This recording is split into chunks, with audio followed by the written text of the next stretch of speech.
आज आप लोगों के बीच मैं अपनी स्टूडेंट लाइफ से रेलवे टेक्नीशियन थर्ड की ज्वाइनिंग तक की सफ़र के बारे में आप लोगों को बताऊंगा, जिससे जिन भाइयों को रेलवे की तैयारी कर रहे हैं उनको इससे ज़्यादा से ज़्यादा हेल्प मिल सके। तो आइए वीडियो को शुरू करते हैं।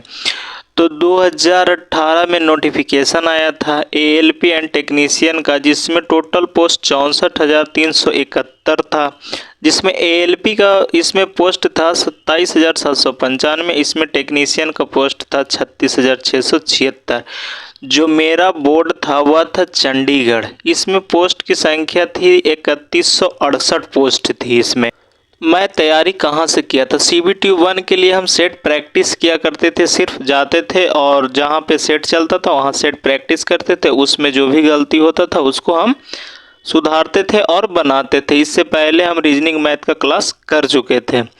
और CBT 2 के लिए हम क्या किए थे? CBT 2 के लिए 100 अंक के लिए तो कुछ किए नहीं थे, क्योंकि CBT 1 वाला काम यहाँ पे CBT 2 में आ गया था।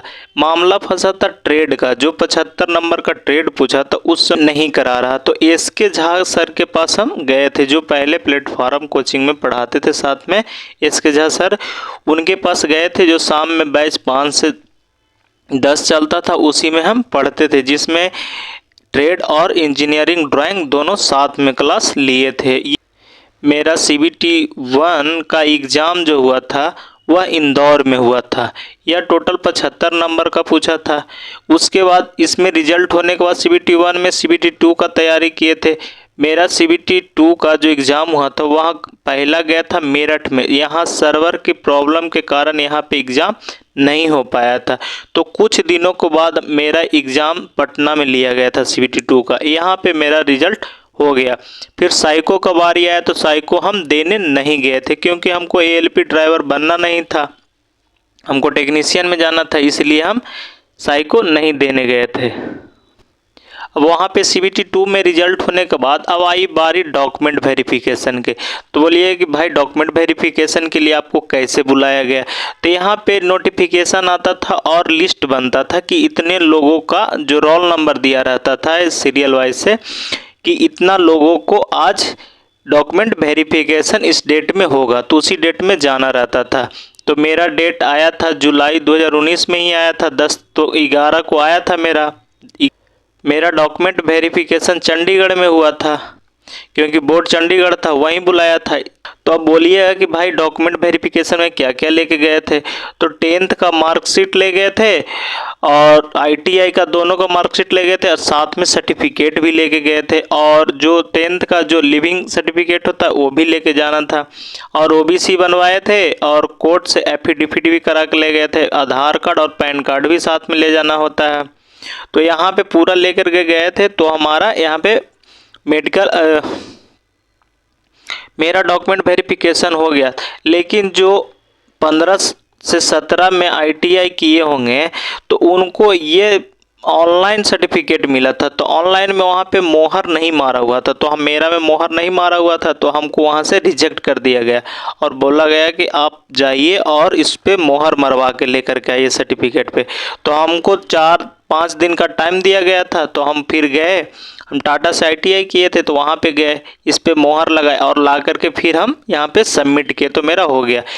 इसके दूसरे दिन ही यानी 12 जुलाई को मेरा मेडिकल हो गया। उसी दिन मेरा अगले दिन जब 11 जुलाई 2019 को मेरा डॉक्यूमेंट वेरिफिकेशन हो, उसके नेक्स्ट डे ही 12 जुलाई को मेडिकल टेस्ट मेरा होना था। हम थे चंडीगढ़ में, वहाँ से हमको दिल्ली भेजा गया था। तो दिल्ली जाने में वहाँ से दूरी था, इसलिए हम रात को बस से गए थे, वहीं पे राताराती पहुँचे थे। और पुरानी दिल्ली के पास में ही डिविजनल हॉस्पिटल, वहीं पे मेरा मेडिकल हुआ था। उसमें पहला हार्ट का चेक किया जाता है, फिर पूरा शरीर को आपको उठक बैठक और कपड़ा खुला करके देख लिया जाएगा। पूरा कपड़ा नहीं खुलाते हैं, चड्डी पहने हुए रहिएगा। और यहाँ पे पूरा चेक कर लेते हैं हाथ गोड़ सही है कि नहीं है। और कुछ ज़्यादा हार्ड मेडिकल नहीं होता, मेडिकल के लिए डरने की कोई ज़रूरत है ही नहीं। हाइड्रोसील चेक किया जाता है। और मेन सबसे ज़्यादा इसमें क्या है, आँख का प्रॉब्लम, तो आँख में इसमें कलर विजन है कि नहीं है। एक बुक रहता है, उस बुक में आपको dot dot dot dot colour रहेगा, कुछ लिखा रहेगा 2 4 8, आपको बताना है कि इसमें क्या है। तो मेरा मेडिकल आया था B2, क्योंकि हम चश्मा लगाते हैं इसीलिए मेरा B2 आया था। तो मेरा यहाँ से मेडिकल भी क्लियर हो गया था, मेडिकल में किसी को अनफिट नहीं किए थे। तो मेडिकल से लेकर के कोई भी शंका हो तो आप दिमाग से निकाल दीजिएगा, मेडिकल में कोई छटता नहीं है। अब भाई आ गई ज्वाइनिंग लेटर की बारी, क्योंकि अब इंतज़ार कर रहे थे कि मेरा होगा कि नहीं। तो फाइनल लिस्ट में मेरा नाम आ गया था, तब ज्वाइनिंग का इंतज़ार था, यानी मार्च 2020 में मेरा ज्वाइनिंग हो गया था। तो हम यहाँ पे ज्वाइनिंग करने आए थे, तो अब बोलिए कि ज्वाइनिंग कहाँ हुआ था। तो लखनऊ चारबाग लोको वर्कशॉप में मेरा ज्वाइनिंग हो गया।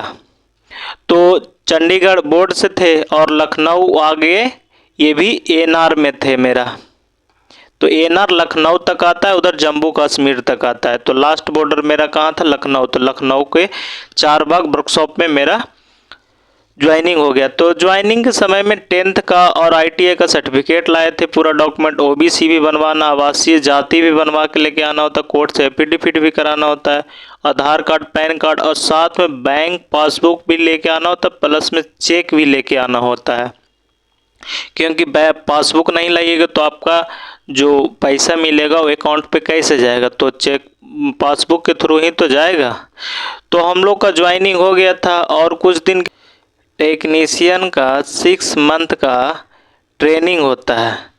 तो 6 मंथ का ट्रेनिंग होना था, तो हम लोग को मार्च में हम ज्वाइनिंग किए थे 21 मार्च को। आपको पता है कि कोरोना के कारण लॉकडाउन लग गया था। क्या लग गया था, लॉकडाउन लग गया था। तो लॉकडाउन अच्छा दिन रहा था, तो हम लोग 3 महीने तक हम लोग को लॉकडाउन में ऑनलाइन ही क्लास चला था। तो हम लोग को ऑनलाइन 3 महीने का क्लास चला, उसके बाद 3 महीने हम लोग को वर्कशॉप में जा कर के काम करना पड़ा था। एक दिन जाते थे, एक दिन नहीं जाते थे, एक दिन जाते थे, एक दिन नहीं, यानी अल्टरनेट में हम लोग को ट्रेनिंग कंप्लीट हुआ था। यानी अक्टूबर में हम लोग को पूरा ट्रेनिंग कंप्लीट करने के बाद 2020 में हम लोग परमानेंट हो गए, यानी सरकार की नज़र में हम लोग ट्रेनिंग कंप्लीट कर लिए थे। उस समय ट्रेनिंग में हम लोग को मिलता था 23,500 कुछ रुपया ट्रेनिंग में मिलता था। उसके बाद जब परमानेंट हुए तो हम लोग को करीब 27,000 के आसपास इसमें HRA जुट गया था। तो 27-28 हज़ार के आसपास मिलने लगा था। अभी के समय में हम कितने 2400 पे ग्रेड पे हैं, तो लगभग 36-37 हज़ार के आसपास बन जाता है।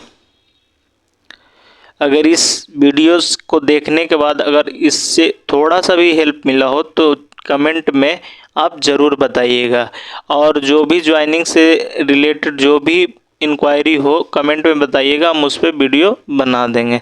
जय हिंद दोस्तों।